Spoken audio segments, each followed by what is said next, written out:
Salam sejahtera Bapak, Ibu, serta saudara-saudari semua. Untuk mengawali renungan tentang firman Tuhan ini, mari kita bersatu di dalam doa.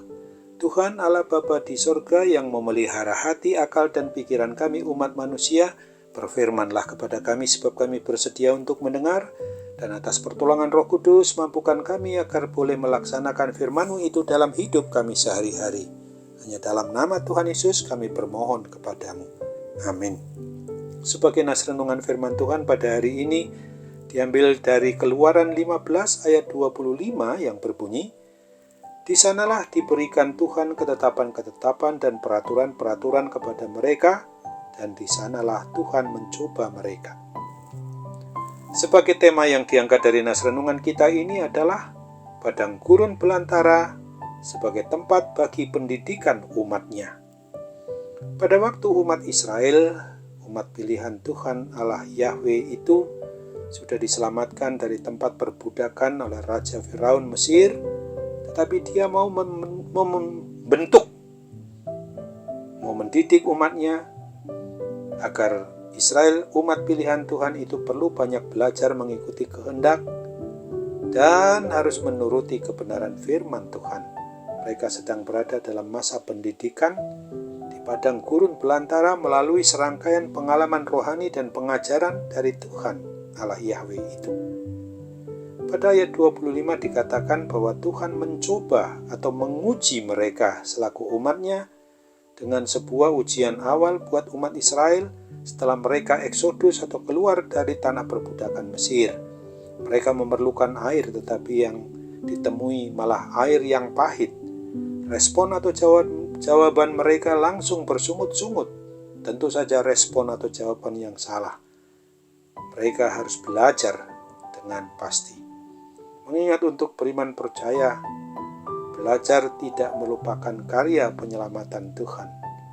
Tenggang waktu dari karya spektakuler atau yang mengagumkan, penyelamatan dari Tuhan Allah itu melewati laut yang terbelah sampai ujian pengalaman ini hanya 3 hari saja.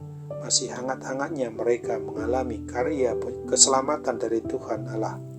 Setelah 400 tahun turun-temurun menjadi budak, mereka mengalami kebebasan dari tanah Mesir.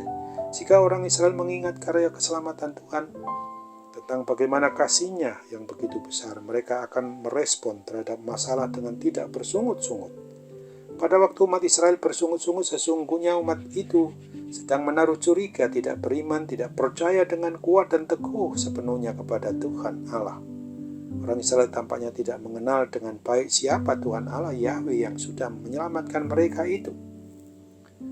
Sungguh, di tengah-tengah suasana mereka yang sudah diselamatkan dari segala bencana yang bisa mematikan mereka, ternyata mereka boleh selamat menyeberangi Laut Tebrau, Laut Merah itu.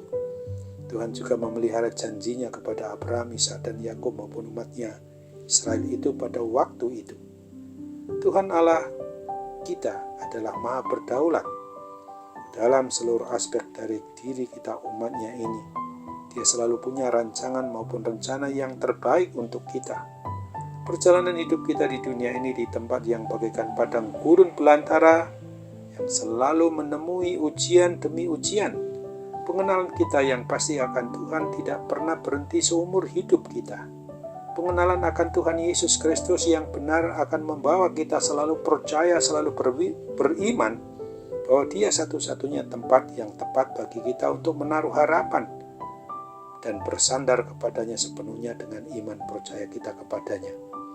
Pada waktu kita merasakan bahwa hidup yang begitu berat, maka pandanglah salib Tuhan Yesus Kristus, bahwa Dia telah menggantikan kita, tidak mati secara hina lagi oleh penggantiannya itu, dengan cara Dia bangkit mengalahkan kuasa neraka, kuasa kematian kekal. Ia menyelamatkan kita. Untuk itu ingatlah dalam Keluaran 15 ayat 26 ini. Firman-Nya, "Jika kamu sungguh-sungguh mendengarkan suara Tuhan Allahmu dan melakukan apa yang benar di matanya, dan memasang telingamu kepada perintah-perintahnya dan tetap mengikuti segala ketetapannya, maka Aku tidak akan menimpakan kepadamu penyakit manapun yang telah kutimpakan kepada orang Mesir, sebab aku Tuhan Allah lah yang menyembuhkan engkau. Oleh sebab itu, tetaplah setia dan selalu ingat akan karya-karya yang dinyatakan Tuhan di sepanjang hidup kita, baik yang dulu, sekarang maupun yang akan datang. Karena Tuhan Yesus itu tetap sama dulu, sekarang, dan sampai selama-lamanya. Amin. Mari kita kembali bersatu dalam doa. Terima kasih Tuhan Bapa di surga untuk firman-Mu yang pada hari ini telah mengingatkan kami agar kami bersungguh-sungguh menyatakan iman percaya kami hanya kepadamu. Karena di dalam hidup yang kami jalani di dunia ini bagaikan di suasana padang gurun belantara yang sangat luas. Inilah tempat sebagai mana Tuhan mau menguji diri kami, tempat pendidikan, tempat kami ditempa untuk menjadi umat-Mu yang sungguh-sungguh boleh beriman percaya hanya kepadamu Bapa. Maka tolong kami ya Bapa, supaya kami dimampukan untuk menghadapi persoalan apapun yang sedang kami alami sekarang, yang sampai-sampai harus mengakibatkan adanya kuasa sakit penyakit ada pada diri kami, dan segala bentuk sakit penyakit apapun kami percaya oleh pertolongan Tuhan, oleh kuasa mujizat-Mu kami dapat disembuhkan, dipulihkan dari segala kuasa sakit penyakit yang ada pada diri kami sekarang. Kami dapat disembuhkan karena kekuasaan-Mu tidak akan dapat tertandingi oleh kuasa manapun juga, termasuk kuasa sakit penyakit yang bersifat jasmani, terlebih segala penyakit yang bersifat rohani. Sambut apalah doa dan permohonan kami ini dalam sembah sujud kami, jadilah kehendak-Mu.